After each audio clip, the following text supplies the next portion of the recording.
कि साधनों का धाम और मोक्ष का दरवाजा ये शरीर है, तो हमको कौन से साधन करने चाहिए जिससे हम मुक्त हो जाए, जीवन धन्य हो जाए, एक एक क्षण परम आनंदित हो जाए, रोम रोम प्रसन्न चित्त हो जाए।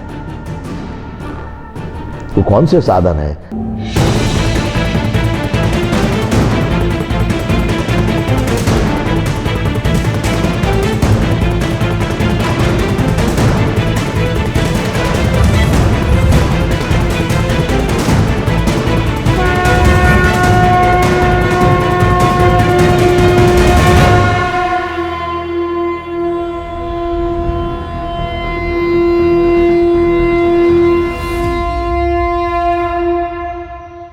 जय विश्वबंधु।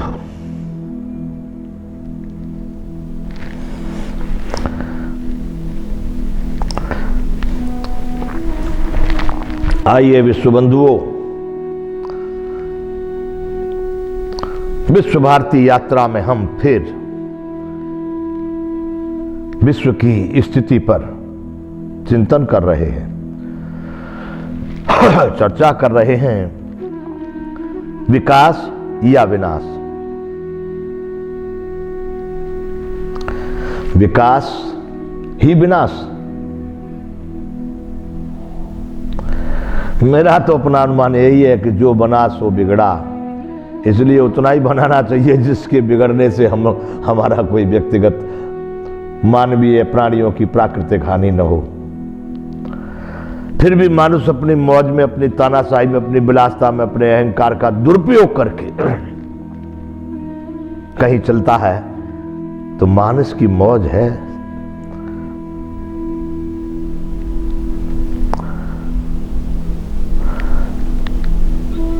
मैं विश्व को रामचरितमानस पढ़ने की, उसमें गलत बातें भी कुछ दिखाई दें, कुछ समझ में ना आने वाली हैं, छोड़ दें, लेकिन कुछ समझने जैसी बातें जरूर है। अपनी तरफ से अनुरोध करूंगा, राय दूंगा, सारा विश्व रामचरितमानस को पढ़े।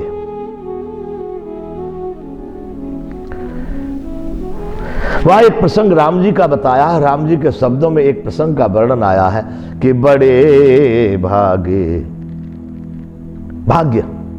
भाग्य करें, भाग्य मानुष तन पावा, सुर दुर्लभ सद ग्रंथन गावा।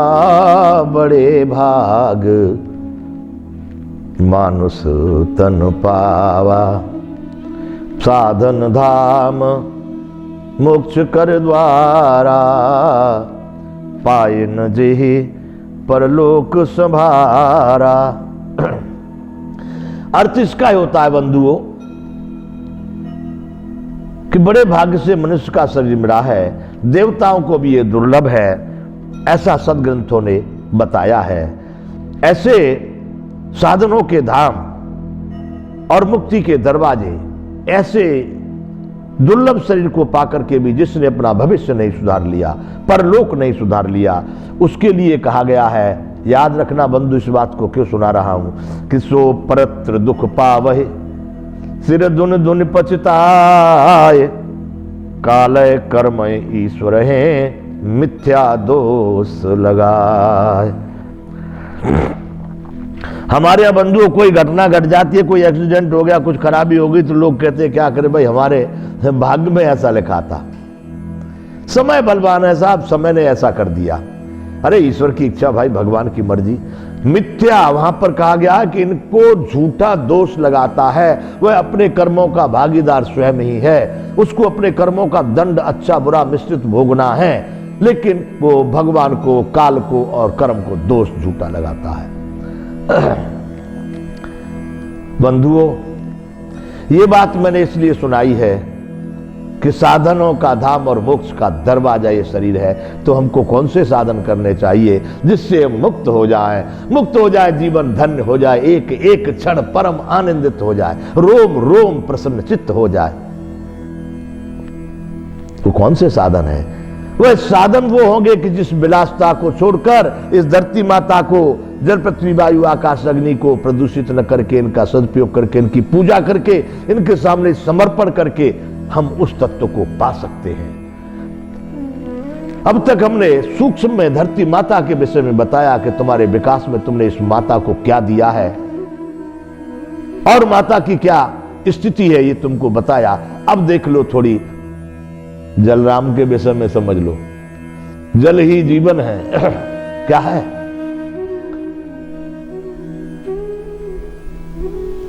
मानव ने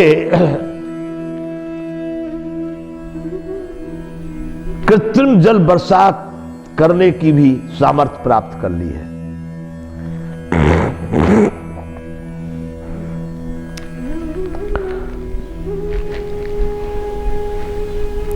एक फिल्म आई थी कभी, उसका एक गीत था, उस समय फिल्म भी लोग बनाते थे तो बहुत अच्छे विचार से बनाते थे। उसमें पहले कुछ भारतीयता, मर्यादा, संस्कृति, सभ्यता, संस्कार इत्यादि की उसमें कुछ झलक होती थी। कभी कभी उन गीतों को भी मैं अपने याद में लाता हूं। क्यों लाता हूं? विशेषता उनकी क्या कि उनका प्रकृति से, धरती से, माता से प्यार था। उस गाने की लाइन है, कितनी ममता नदियों को भी यहां माता कह के बुलाते हैं। देखो, सही में वह भी मातृ दर्शन कराती है, उसमें भी माता का भाव है। नदियां कितना आदर इंसान तो क्या पत्थर भी पूजे जाते हैं। यहां वो भी कह रहा है, फिल्म वाला बड़ा भाव सुंदर है। इस धरती पे मैंने जन्म लिया, यह सोच के मैं इतराता हूं, भारत का रहने वाला हूं, भारत की बात सुनाता हूं। भारत की बात क्यों? मुझे भारत का ही अनुभव है ज्यादा, भारतीयता में ही मैं पला पोसा। लेकिन भारत से ऐसी विभूतियां उत्पन्न हुई, ऐसे मानव यहां पे उत्पन्न हुए, ऐसी मानवता यहां से संचालित हुई जो विश्व के पटल पर अपना स्थान रखती है। अरे विश्व के मानवों, भारत के भगवानों का परिहास न करना।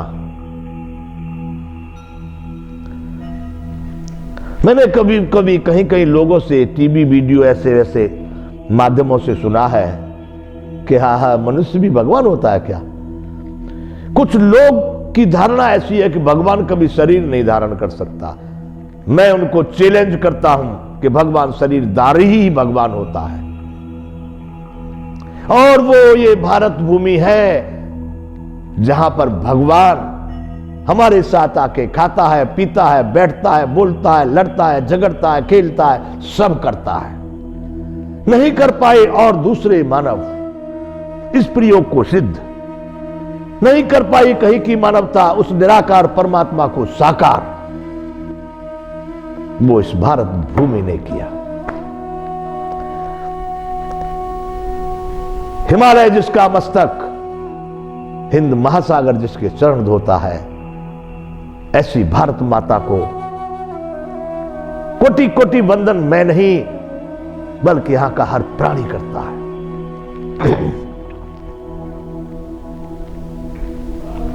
इसलिए बंधुओं, मुझे बड़ा आनंद होता है, बड़ा हर्ष होता है, बड़ी प्रसन्नता होती है अपनी इस भारत माता की चिंतन करने में, इसका कथन करने में, इसकी बातें करने में, इसकी बातें सुनने में। परमात्मा का दर्शन होता है मुझे इस धरती माता पर। हे मेरे विश्व बंधुओं, चिंतन करो कि इस विलासता की होड़ में हम कहीं कुछ बहुत आगे तो नहीं निकल जा रहे, कोई बहुत भारी भूल करने तो नहीं जा रहे। मेरे वैज्ञानिक विश्व बंधुओं, आपसे मेरा अनुरोध है, मैं फिर चिंतन करूंगा इस विषय पर।